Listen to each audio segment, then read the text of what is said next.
Construindo o futuro presente em tempos de transformação. Esse tema será apresentado por mais do que um talentoso ator, diretor, produtor, dramaturgo. Ele é autor de si mesmo.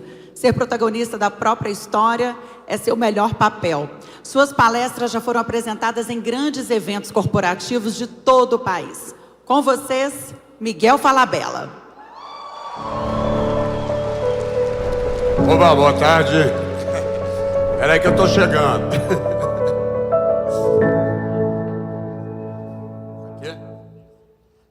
Boa tarde, muito boa tarde. Muito obrigado a todos.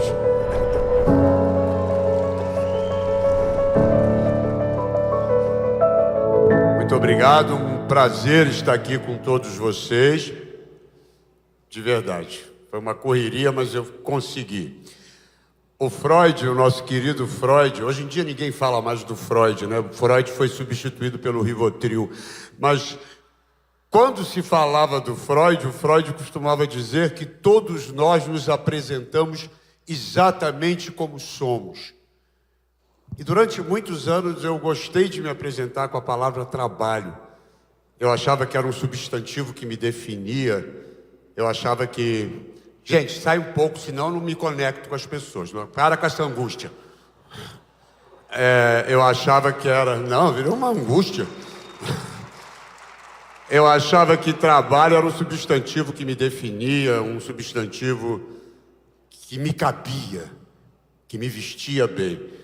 Mas de uns anos para cá eu vou contar a vocês por que eu mudei.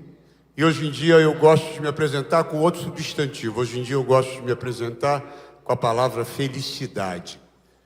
Ou melhor, a busca pela felicidade, que em última análise é aquilo que nos irmana a todos neste planeta.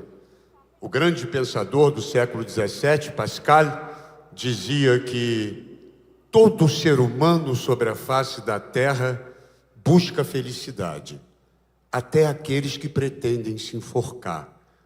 E eu não estou citando um filósofo gratuitamente, eu estou citando um filósofo porque eu tenho certeza absoluta que felicidade, porque felicidade para cada um de nós tem um significado diferente, mas o mais próximo que a gente é capaz de chegar dessa mítica felicidade é através da filosofia.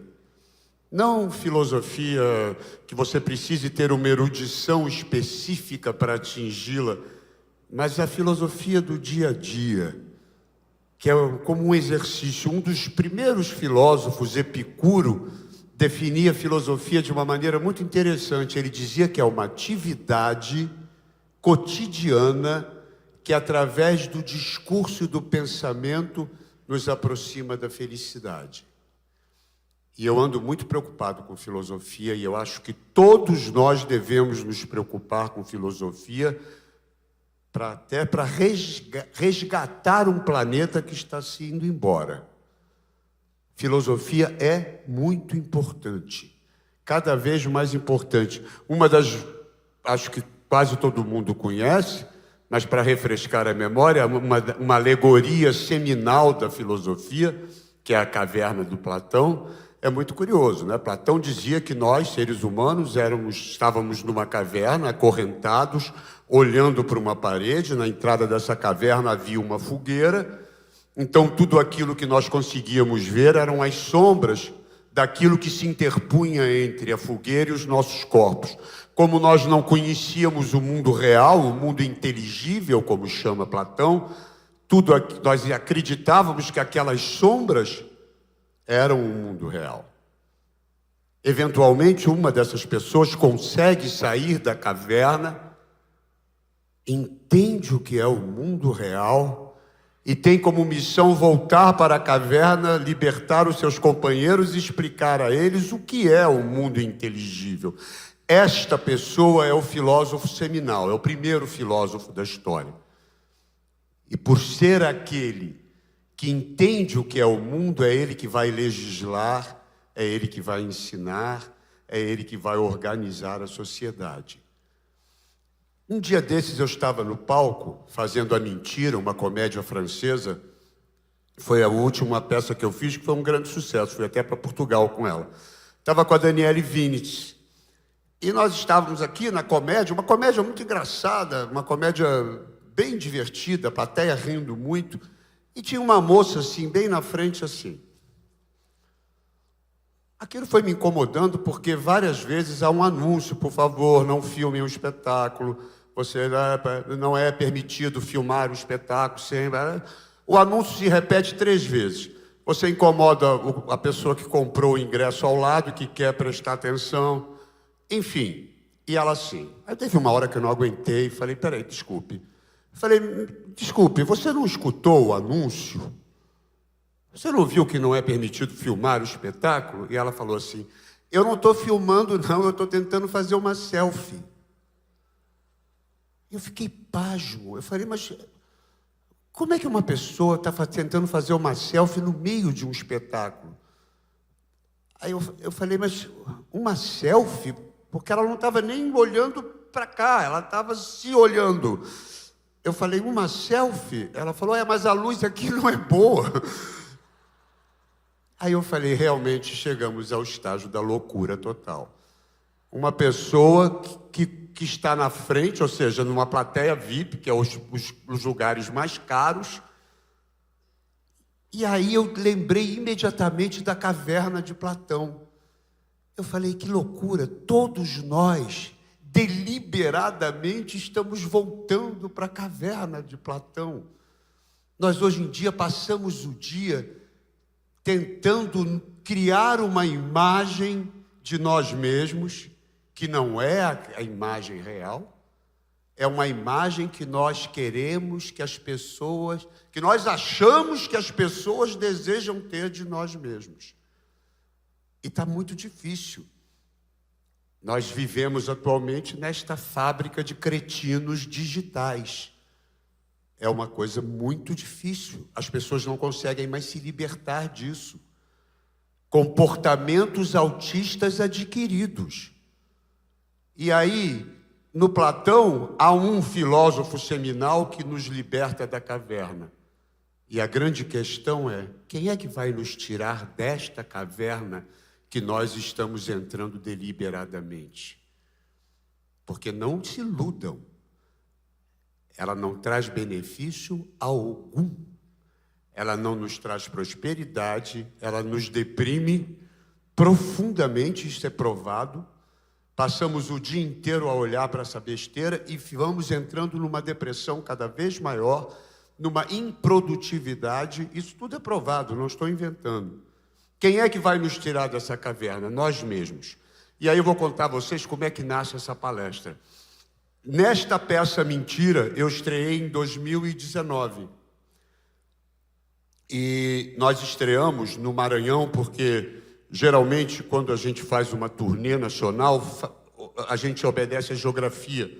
A gente vai fazendo as capitais litorâneas, porque o custo-benefício do caminhão é muito caro, né? A gente paga a quilometragem do cenário, então a gente vai acompanhando. Então, estreamos em São Luís, a gente volta para São Paulo ou para o Rio, dependendo da base de cada um, e depois Fortaleza, Natal, e aí por aí vai. Estreamos em São Luís, foi um sucesso, a gente muito animado, falou, pô, essa turnê vai ser maravilhosa. Voltamos, quando eu cheguei em casa, eu recebi a notícia que tinha tido lockdown por causa da pandemia, tivemos que demitir todo mundo, foi uma depressão, aquela loucura que todo mundo conhece. Mas eu ia comemorar 40 anos de Globo. E eu estava preparando um especial de comédia, porque a minha história lá dentro sempre foi muito ligada à comédia. E eu falei, pô, vou fazer 40 anos, vou fazer um programa. E eu tenho uma grande amiga minha, filósofa, essa sim, filósofa, que é minha amiga da vida inteira, que ela diz uma coisa que eu adoro. Ela diz, Miguel, filosofia é uma coisa tão extraordinária, que eu ensino filosofia há 30 anos, até hoje não sei o que é. E ela ligou para mim, eu liguei, eu falei, ô Rosana, a Globo deixou um recado aqui que quer uma reunião comigo online. Não pode ser presencial por causa da pandemia. Ela falou, Miguel, tive uma intuição. Eu falei, o quê? Ela falou, você vai ser nomeado chefe do departamento de dramaturgia de comédia. Eu falei, será? Ela falou, claro, é o teu histórico. Você vai ser um novo diretor de dramaturgia de comédia. Você tem um ring light? Eu falei, o que é ring light? Ela falou, eu vou te mandar para você ficar bonitinho, é online, bota uma camisa bonita e não fica avacalhado, vai arrumadinho, fica arrumadinho. Eu falei, então. Ela me mandou um ring light lá em casa, botei, experimentei, vi como é que estava na câmera, se estava boa. Aí falei, bom, peguei o meu programa, porque eu já estava alinhavando ideias para o meu programa de comemorativo dos 40 anos. Sentei e falei, gente, não tem barulho, hein? Vou me fechar aqui no escritório, reunião online. Liguei o ring light, me arrumei todo, sentei e fui demitido. E eu fiquei ali parado. E aí eu pensava o tempo inteiro, eu não posso mostrar a minha desilusão, eu não posso me mostrar decepcionado. Eu fiquei com aquela cara de miss, assim, sabe? Fiquei com aquele sorriso congelado e eles, muito educadamente, dizendo que meu plano de saúde já não ia valer mais a partir da segunda-feira, que agradeciam pelos 40 anos, mas E eu ali, sem saber o que dizer, um pouco... E eu pensava o tempo inteiro, nunca me esqueço disso, eu pensava, como é que eu vou recomeçar aos 63 anos? Como é que eu vou me reinventar? Como é que eu vou fazer? Porque eu já pensava, porque eu falei, agora tinha uma rede de pessoas dependendo de mim. E quando eu abri a porta, assim, finalmente aquela reunião acabou, eu saí um pouco atordoado.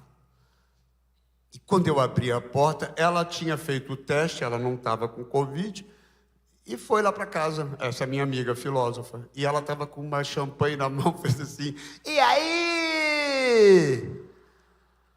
Eu falei, eu fui demitido.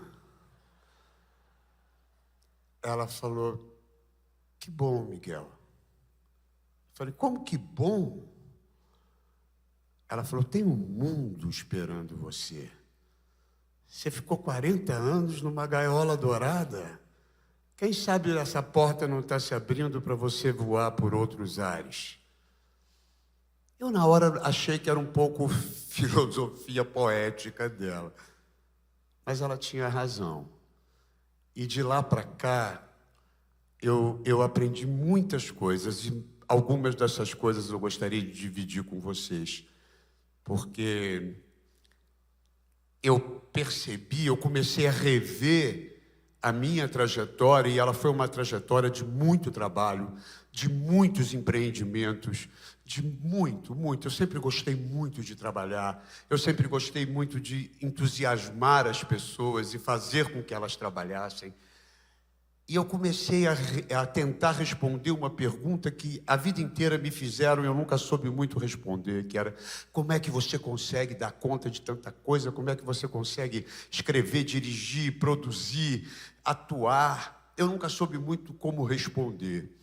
Mas, nesse momento turbulento de crise, eu falei, eu tenho duas escolhas. Ou eu entro numa depressão e vai ser uma emburacada feia, ou eu vou me reinventar. Eu escolhi me reinventar. Então, essa palestra nasce nesse momento. Respondendo a essa pergunta, eu acabei pensando 10 ferramentas que eu acho que foram fundamentais e têm sido fundamentais, porque eu continuo trabalhando violentamente. Acabei essa semana de estrear um dos maiores espetáculos que eu jamais fiz na vida, sobre o Elvis em São Paulo. É uma produção com 125 pessoas. É uma loucura, um espetáculo lindo. Quarta-feira teve a estreia VIP, foi uma ovação. E eu fico muito orgulhoso de estar sobrevivendo, de estar ainda atuante. Então, 10 elementos que eu digo que é uma receita de bolo, que é a minha receita de bem viver, a minha receita de bem trabalhar, que pode servir para algumas pessoas e pode encontrar eco em vários de vocês. O primeiro ingrediente da minha receita, por mais estranho que possa parecer, é poesia. E você vai dizer, você vai me falar de poesia em 2024, com o mundo às portas de uma catástrofe global? Eu vou dizer, vou. E sabe por quê? Porque uma vida sem metáforas é uma vida sem sentido. A arte existe para que a gente não morra de realidade, já dizia o Nietzsche. Porque se não tivesse arte, todos nós já estaríamos mortos só pela realidade. E há um processo mental. Quando o cérebro absorve uma metáfora, ele faz uma ginástica que ele só faz nesses casos. É uma ginástica cerebral. Quando, por exemplo, vou dar um exemplo. Quando você ouve Cecília Meirelles, aprendi com as primaveras a deixar-me cortar e a voltar sempre inteira. Você fala, que lindo, aprendi com as primaveras a deixar-me cortar e a voltar sempre inteira. Nesse momento, o seu cérebro faz uma ginástica que ele só faz ouvindo a poesia. Eu tenho uma poeta que eu adoro, uma poeta americana chamada Emily Dickinson, que eu fiz letras. Eu fiz português e inglês. Até gostaria de ter feito filosofia, mas fiz letras. E a Emily Dickinson foi uma poeta que sempre me chegou ao coração. E ela tem um poema lindo que eu gostaria de dividir com vocês, que diz o seguinte: a mente é mais vasta do que o céu, pois se postos lado a lado, a mente pode o céu conter, e mais você e uns quebrados. A mente é mais profunda do que o mar, de azul a azul medido, uma pode o outro absorver como se a esponja tivesse o balde engolido. A mente pesa tanto quanto Deus. Se o instrumento de pesagem é bom, a diferença, se houver, é a da sílaba para o som. E eu pergunto a vocês, qual é a diferença da sílaba para o som? A resposta é o segundo ingrediente da minha receita, a segunda ferramenta, que é a comunicabilidade. Então, a primeira é a poesia, o segundo é a comunicabilidade. É claro, todo mundo sabe que da importância de comunicar-se bem, de se expressar bem, de transmitir bem as suas ideias, mas a ideia de comunicabilidade, para mim, vai além. Está profundamente ligada com empatia. Eu estou estreando esse espetáculo agora. Imaginem vocês, com 125 pessoas, técnicos, maquiadores, cabeleireiros, camareiras, músicos, maestro, atores com ego inflado, cenógrafo, figurinista, enfim. Eu preciso estabelecer um código comum entre essa gigantesca equipe. E eu preciso liderar de uma maneira solar, com uma comunicabilidade muito efetiva. Os cientistas italianos da Universidade de Parma, no final dos anos 90 do século passado, 1996, acredito eu, não estou bem lembrado, eles fizeram uma descoberta que hoje em dia é considerada uma das maiores descobertas da neurociência, que todos nós temos uma zona do cérebro que eles chamaram de neurônios espelho, que, em última análise, são os neurônios responsáveis pela empatia, pela capacidade de nós nos colocarmos uns no lugar dos outros. Agora, o que mais curioso é que esses neurônios espelho, que todos nós temos, em algumas pessoas são mais ativados do que em outras. E sabe uma das maneiras de se ativar esses neurônios espelho? Poesia. Poesia, arte, literatura. Ou seja, pessoas que têm esses neurônios espelho mais ativados, em última análise, trabalham melhor. Têm uma relação melhor no trabalho. Sem esquecer, obviamente, que o olhar vai, mas o olhar volta, né? Sempre que nós lançamos um olhar para alguém, recebemos, tem até uma história que eu adoro, que diz que a mulher foi ao médico e quando chegou no médico, ele não poderia atendê-la e ela falou, mas como ela não pôde? Mas ele deixou um colega que vai atendê-la no lugar dele. Ela falou, bom, eu não vou perder a viagem, já que ele deixou outro médico, eu vou me consultar com esse outro médico. Sentou esperando e aí ela viu o nome do médico que ia atender, ele falou, olha que coisa engraçada, esse cara foi meu colega de classe, foi meu colega de escola. Que curioso. E ficou esperando. Quando ele abriu a porta para dar passagem ao paciente que estava lá dentro, ela falou, meu Deus, como esse homem envelheceu mal. Jesus, o homem está um caco. Misericórdia. Não vou nem me identificar para não constrangê-lo. Mas no meio da consulta não aguentou, falou, você não está lembrado de mim? Nós estivemos na mesma escola. Ele falou, e a senhora era professora de quê? Então não se esqueçam que o olhar vai, mas o olhar volta. Então, poesia, comunicabilidade, terceira ferramenta, disciplina. Claro, todos nós temos que ter disciplina, é fundamental ter disciplina. Agora, talvez o maior aprendizado é descobrir que disciplina liberta. A disciplina jamais te aprisiona. Claro, todos nós temos um lado apolíneo, um lado dionisíaco, né? Todos nós temos um lado e o outro. Então, achar esse equilíbrio é complicado. Eu aprendi muito com a Cláudia Raia. A Cláudia Raia, trabalhei muito com a Cláudia Raia, né? Nós temos mais de 40 anos de amizade e trabalhamos muito juntos. E a Cláudia, talvez pela sua formação de bailarina, tem uma coisa, ela é impressionante. A Cláudia é realmente muito impressionante. É de um nível de disciplina que eu nunca vi igual. Nós fazíamos um musical pelo Brasil e todos os dias, sem exceção, domingos inclusive, a Cláudia estava na esteira correndo, com um fone no ouvido, cantando a trilha da peça. E aí um dia nós estávamos em Maceió, eu acho, e um empresário tinha nos convidado para um passeio com uma jangada, uma mega jangada. E aí eu falei, cadê a Cláudia? Dona Cláudia está na academia. Eu fui lá, ela estava. Eu falei, Cláudia, pelo amor de Deus, o homem está esperando, era um passeio maravilhoso. Ela falou, não, eu não vou, agradece, eu não vou. Eu falei, Cláudia, a gente já faz esse espetáculo, a gente faz isso com o pé nas costas. Pelo amor de Deus, Cláudia, eu quero fazer esse passeio. O cara está esperando nós dois. Ela falou, não vou, Miguel, não vou. Aí teve uma hora que eu estava insistindo muito, ela parou assim, a esteira, falou, Miguel, mete uma coisa na sua cabeça. O público não pagou para nos ouvir ofegantes. Eu falei, então, fui para a esteira do lado, não falei mais nada. Mas, enfim, poesia, comunicabilidade, disciplina. Quarta ferramenta que eu acho fundamental, e cada vez é mais fundamental, que é a adaptabilidade. Hoje em dia, não se mede apenas o famoso QI, o quociente de inteligência, mede-se o QA, o quociente de adaptabilidade. E não tem por onde fugir. Ou nós nos adaptamos a um mundo que está aí batendo nas portas, ou você fica para trás, ou você é descartado. São novas narrativas. Eu, quando saí, que eu tive que encarar o mercado e buscar, né? Eu fui para o mercado. Fui trabalhar na Disney, fui trabalhar com uma garotada de 20 anos, e no final, no começo eu fiquei um pouco assim, depois foi tão lindo, porque eu tinha tanta coisa para ensinar e tanta coisa para aprender.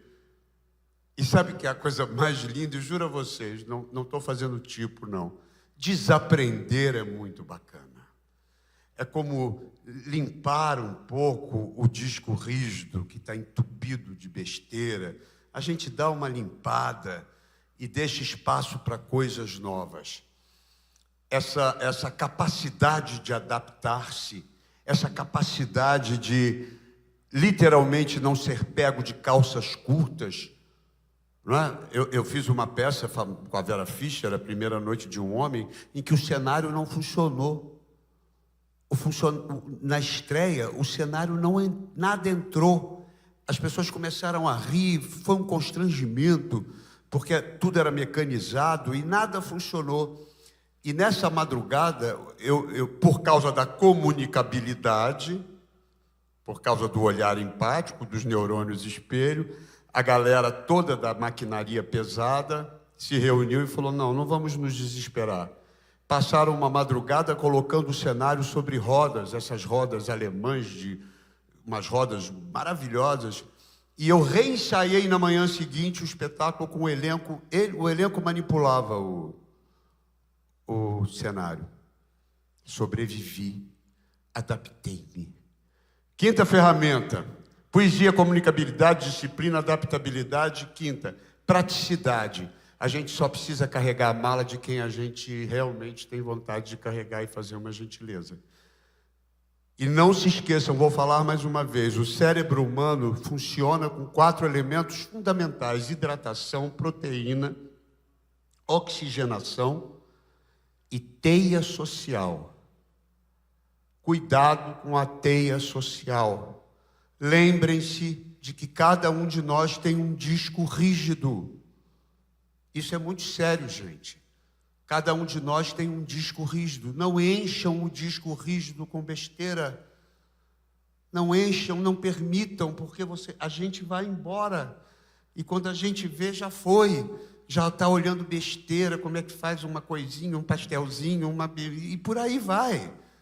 E não sobra espaço para coisas realmente boas e que podem nos levar a lugares bem mais interessantes. A gente vai ficando estagnado e a gente começa a procrastinar. Eu uma vez, olha que loucura, eu tinha uma peça de grande sucesso, aliás, ela é uma peça de grande sucesso até hoje, está em São Paulo nesse momento em cartaz, chamada A Partilha. Estreou com Suzana Vieira, Natália do Vale, Arlete Salles, era um sucesso louco. E ela foi vendida para vários países. E havia 2 produtores no Chile que estavam querendo comprar os direitos da peça. Naquela época não havia internet, não tinha Google, não tinha nada. Não tinha celular. Então era tudo no telefone ainda. E eu não sabia qual dos 2. Eu tentei procurar pessoas que conhecessem, amigos que estivessem no Chile. Ninguém me dava informação nenhuma. E cada um dos produtores me mandou um elenco com as 4 atrizes. Olha, meu elenco é esse. Aí o outro, meu elenco é esse. Eu não sabia o que fazer, fiquei procrastinando. Um belo dia me ligaram de Santiago, falaram, olha, o teatro precisa assinar o contrato hoje. Qual dos 2 vai ser o produtor da peça?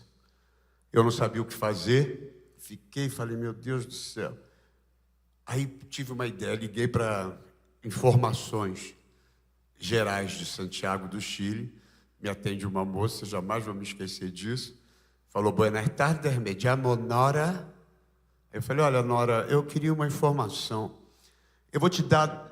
a senhora conhece uma atriz que se chama Liliana Rossi? Ela falou, me encanta, Liliana. Eu falei, olha, eu vou te dizer 2 elencos. Qual desses 2 elencos você iria assistir primeiro? Li os 2 elencos, ela falou, eita, por supuesto, senhor. Eu falei, muitas graças. Liguei para o homem e falei, olha, é você que vai produzir a minha peça. Bom, ele estreou lá, por acaso a partilha virou Nosotras que no queremos tanto. E eu fui, ele deu uma grande festa. A peça foi muito bem recebida. Estou eu na festa e ele falou assim, Falabella, você não me disse por que é que você me escolheu. Eu falei, porque não fui eu que te escolhi. Quem te escolheu foi a telefonista de Informações Gerais do aeroporto. E, aliás, o nome dela é Nora e eu gostaria de convidá-la. E acreditem se quiser, eu tenho uma foto no meu escritório, eu comprei rosas para ela, convidei ela para assistir a peça, tem uma foto, eu, Nora e um ramo de rosas. Então, nesse caso é um exemplo de falta de praticidade, mas eu aprendi com esses movimentos que a gente não pode demorar muito tempo e a gente precisa ser muito objetivo naquilo que a gente quer, porque o foco nos ajuda a sermos práticos. Poesia, comunicabilidade, disciplina, adaptabilidade, praticidade. 6º ingrediente, eu chamo de agendamento. E nada mais é do que nós termos filosoficamente este conhecimento de quem somos.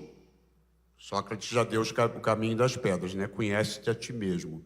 Quando a gente se conhece, fica mais fácil saber qual é o tamanho do pé, qual é o sapato que nos cabe, como é que a gente se veste melhor, não é?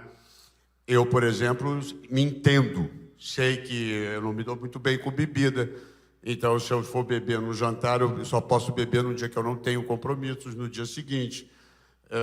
Eu vou me entendendo. Uma vez a Marília Pêra me levou para ver a Bibi Ferreira, já no finalzinho, Bibi já estava com 90 e muitos anos. E eu fiquei muito impressionado de ver a Bibi, que era uma leoa em cena, uma coisa espetacular. E quando nós fomos ao camarim, depois do show, para abraçá-la, ela já tinha tirado a peruca, ela estava tirando a maquiagem, ela era um passarinho, muito frágil, muito frágil. E eu falei para ela, Bibi, que coisa impressionante, você no palco. E ela disse, sabe, Falabella, eu me conheço muito bem. E eu sei exatamente o quanto de energia eu necessito para levar a cabo esse show. Então eu faço um único show por semana e descanso a semana inteira, porque eu não quero parar de fazer aquilo que eu amo. Então essa noção de quem somos é fundamental. Não que isso nos limite, né? Porque a gente vem de uma tradição, né? Não sei a mãe de vocês, a minha costumava dizer, você não pode dar um passo maior do que a sua perna. Eu falava, você lá sabe qual é o tamanho da minha perna, ué? Você não conhece o tamanho da minha perna, o tamanho da minha perna quem conhece sou eu. Mas essa noção de quem somos é fundamental. 7ª ferramenta, e talvez seja mais difícil de se conseguir, que é a originalidade. E eu tenho uma receita para sermos originais. Vou dar 2 exemplos para vocês que são impressionantes, que eu adoro, porque realmente acho que é uma coisa foi um toque que a vida me deu maravilhoso. Quando acabou o Sai de Baixo, a Globo me encomendou um outro programa de comédia. E eu comecei a pensar num programa que seriam 2 casais que se separavam e trocavam e acabavam morando um na frente do outro, que era o Toma Lá da Cá. E encontrei a Adriana Esteves, falei, Adriana, vou fazer um programa de comédia. Você quer fazer? Ela falou, ai, pelo amor de Deus, estou louca para fazer comédia. Me chama. Eu falei, tá convidado, você vai fazer minha mulher. Falei, vou fazer uma sogra, porque sogra sempre dá comédia. E aí criei uma sogra que chamava-se Dona Getúlia, que era uma mulher dura, que me dava bronca. Mas eu falei, eu já fiz isso no Sai de Baixo, né? Já tinha a Cassandra, o Cabeção. Eu falei, eu estou me repetindo, não fiquei satisfeito. Mas não me ocorria nada melhor, fui tocando. E a Globo me cobrando o piloto, porque a gente tinha uma data de gravação, e eu não entregava. Um dia eu fui numa festa na casa do André Ramos, estou tomando assim uma bebida com ele, conversando, passa uma mulher que devia ter seus 80 e muitos anos, com uma saia dourada aqui, uma sandália desse tamanho, um cabelo louro. Eu falei, gente, mas o que é aquilo? E ela foi para a pista, no meio da garotada. Eu falei, André, o que é aquilo? Ela falou, amiga da minha avó. Sempre foi louca, e quanto mais velha fica, mais louca ela está. E eu fiquei fascinado com a mulher, mas confesso a vocês que eu a olhei com etarismo.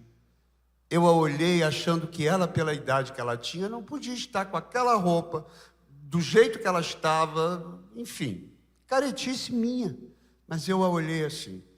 Mas eu fiquei fascinado, a noite inteira eu não parei de olhar para a mulher. Fui para casa, quando eu cheguei na casa, tinha secretária eletrônica ainda. A secretária eletrônica, eu falava, Bela, cadê o texto? Amanhã tem o prazo, hein? Tem que mandar o primeiro episódio. Dormi. Acordei, falei, vou acordar às 7 horas da manhã, vou escrever essa merda, vou acabar com isso. Acordei às 7 horas da manhã com a véia na cabeça. Falei, pronto. Sentei. E no momento que eu sentei, Dona Getúlia foi embora e aquela mulher tomou o lugar dela. E veio Copélia, uma mulher que queria fazer sexo no matagal dos 5 continentes. E aí, quando eu fui apresentar o programa para a Globo, eles falavam assim, mas ela é uma avó? Ela fala isso para o neto? Eu falava, mas ela existe. Ela existe, eu juro a vocês que ela existe, eu não inventei. Segunda história, ainda no Toma Lá da Cá. A Maestrine, minha amiga de muitos anos, é muito boa atriz, mas é carioca, não sei o quê. Eu criei uma empregada cariocona, que arrastava chinela. Falava, aquelas carioca bem marrenta. Também não achava que estava maravilhoso. Fui fazer um evento no Shopping Miller, em Curitiba. Estou eu no Shopping Miller, acabei o evento, veio uma mulher correndo. Fala, Bela, me dá um autógrafo. Eu falei, época do autógrafo ainda, hein? Eu falei, claro. como é seu nome? Ela falou, Rute. Eu falei, como? Rute. Falei, como Ruth? Falei, de onde a senhora é? Ela falou, Pato Branco, sudoeste do Paraná. Eu falei, mas existe? Isso é uma cidade? Ela falou, como? Do lado de Beltrão? Eu falei, a senhora não quer tomar um café? Fui tomar um café com ela. Agora vejam vocês. Copélia e Bozena, porque a empregada imediatamente eu roubei, eram dois dos maiores sucessos do programa. Então vejam vocês, eu olhei para essas duas pessoas, até no começo da senhora eu olhei com um certo etarismo, mas eu as olhei, eu parei e ativei os meus neurônios espelho para olhá-las. E no momento em que eu atingi a humanidade de olhá-las, eu ganhei originalidade. E ganhei o sucesso. O programa foi um sucesso e é até hoje. Ele até hoje tem pílulas dele no Twitter, na internet, o tempo todo. Então, poesia, comunicabilidade, disciplina, adaptabilidade, praticidade, agendamento, originalidade. Oitava ferramenta, eu chamo de pertencimento, é muito simples. É porque eu trabalho com grandes equipes sempre, eu trabalho em teatro musical. Então nós temos que literalmente estar afinados, todos nós. Então, essa afinação que nós buscamos no trabalho, esse apuro técnico, eu descobri que a gente atinge com muito mais facilidade quando eu consigo encharcar a minha equipe com o meu entusiasmo. Então, não é um espetáculo do Falabella. Estou trabalhando. Não, é o meu espetáculo. E começa na bilheteria. Eu todo dia chego no teatro, o pessoal fica me sacaneando, diz assim, ele está lá vendo se está vendendo bem. Também estou vendo se está vendendo bem, porque é meu negócio. Mas, principalmente, eu estou conversando com elas. E aí, seu filho está bem? Teu filho estava com febre, o que é? Teu marido separou, não sei o quê. A outra fala, elas me contam as histórias. Porque quando você humaniza, se elas atenderem mal, as pessoas não vão ao teatro. Se elas estão de mau humor e te atendem mal e não querem te dar uma informação que você bate o telefone e fala, não vou mais ver o show.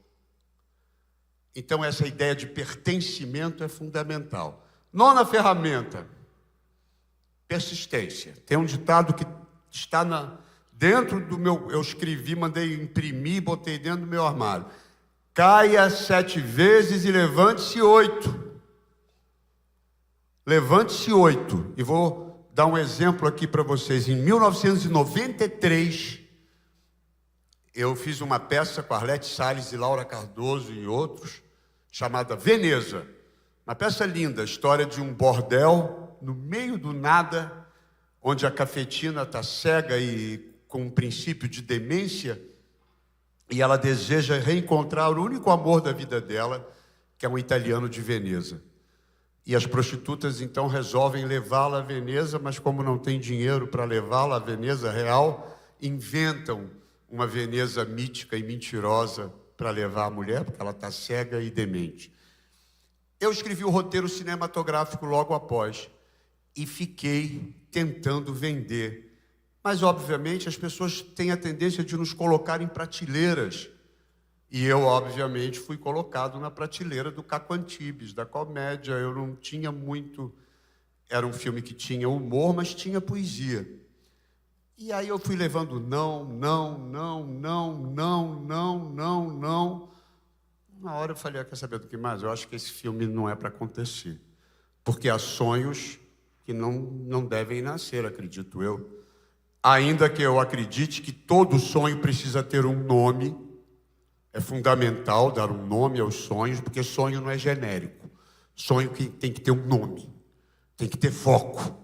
Eu tinha um nome, então enrolei meu sonho em papel de seda, botei no fundo da gaveta, falei, bom, se ele tiver que nascer, um dia ele nascerá. E em 2015, 16, eu conheço um rapaz chamado Júlio Shoa, produtor de cinema. Numa festa, falei, eu tenho um roteiro. Ele falou, você não fez cinema, né, Falabella? Falei, fiz pouco. Eu tenho um roteiro, mas levei tanto não que eu meio que desisti. E a vida foi lá me propondo outros desafios. Ele falou, manda para eu ler. Eu falei, sei lá, você já tem quase 20 anos. Ele falou, manda.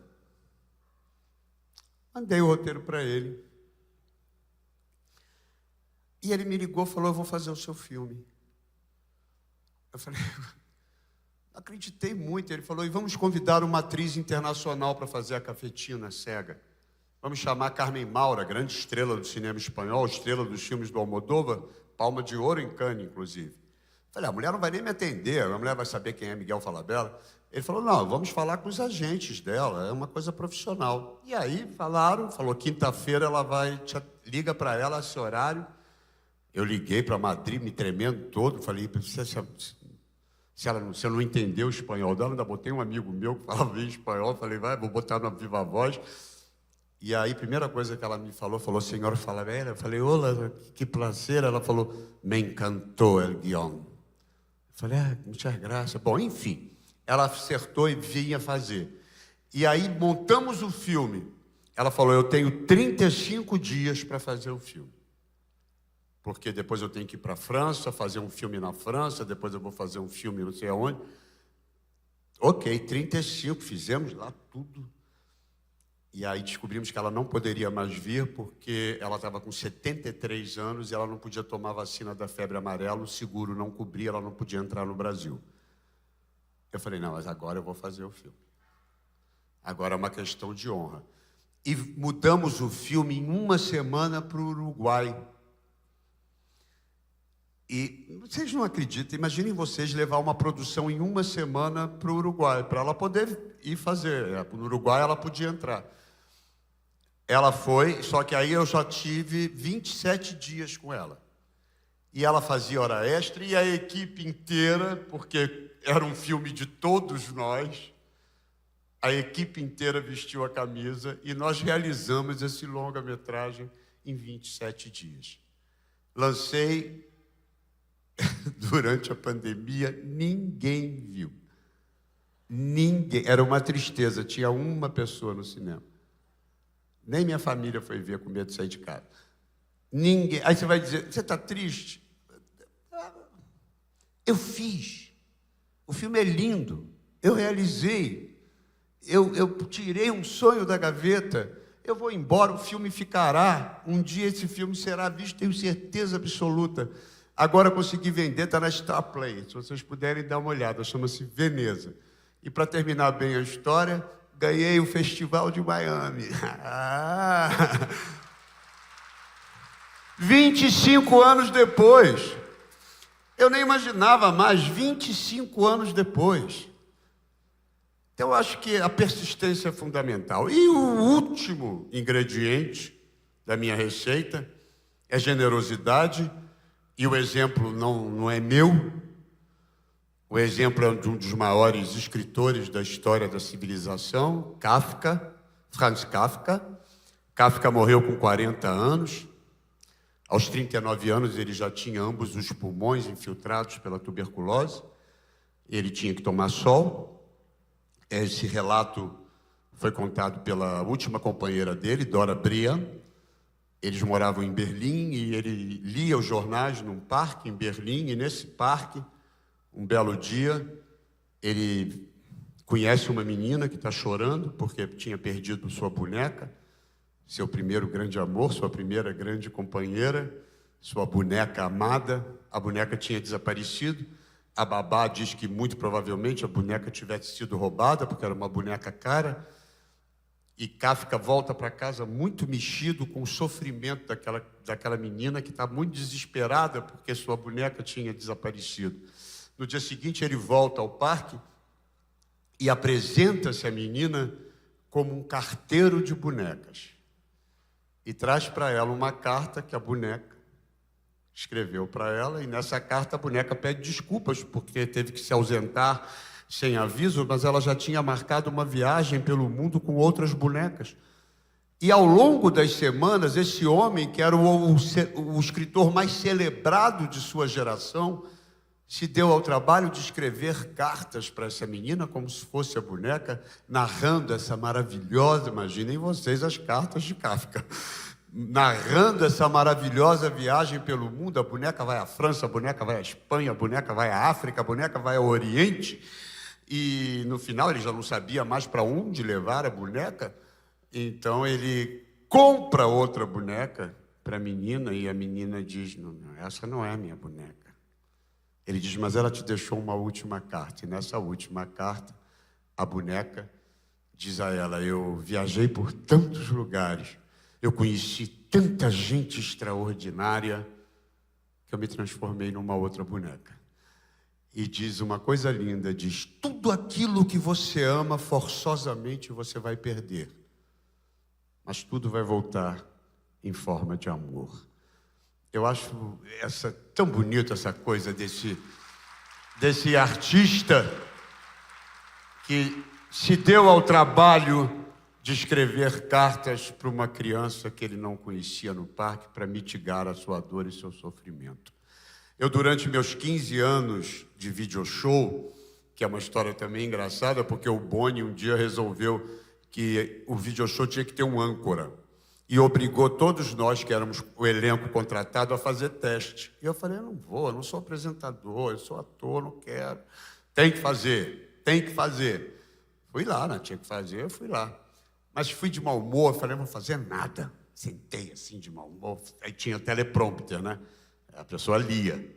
Aí eu falei: durante muitos anos ela não sei o que, não sei o que lá, não sei o que lá. Aí dali uma semana, fala: Belo, o Boni falou que é você. Eu falei: eu? Mas eu não fiz nada. Ele falou: exatamente por isso. Todo mundo armou, todo mundo fez coisa, você falou. E é isso que ele quer. Ele quer que você esteja ali como se você estivesse no sofá da casa das pessoas, conversando com elas. E eu acabei ficando 15 anos à frente do programa. E comecei a trazer ao final do programa, porque eu achava que era bacana, que era a hora do almoço, trazer reflexões. Eu falei: é bacana, as pessoas ficam com aquilo na cabeça durante a tarde. Aí pensei que eu queria trazer uma coisa para encerrar aqui, deixar vocês com um pensamento, e encontrei uma coisa muito linda da Marguerite Yourcenar, que diz o seguinte: a luz se foi, e agora nada mais resta a não ser esperar por um novo sol, um novo dia, nascido do mistério do tempo e do amor do homem pela luz. Muito obrigado, foi um prazer, viu?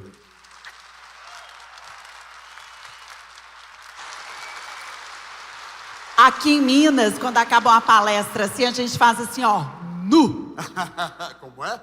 Nu. É. Parabéns, obrigada. Vamos fazer uma foto com esse povo bonito que estava doido para te ver. Muito obrigado. Vem cá, casa entupida, assim, o último palestrante de 3 dias, casa entupida desse jeito. Isso é muito prestígio, meu filho. Não é todo dia não, né, gente? Vão lá, gente, aquela foto maravilhosa. Abaixa em pé mesmo. Do jeito que você quiser.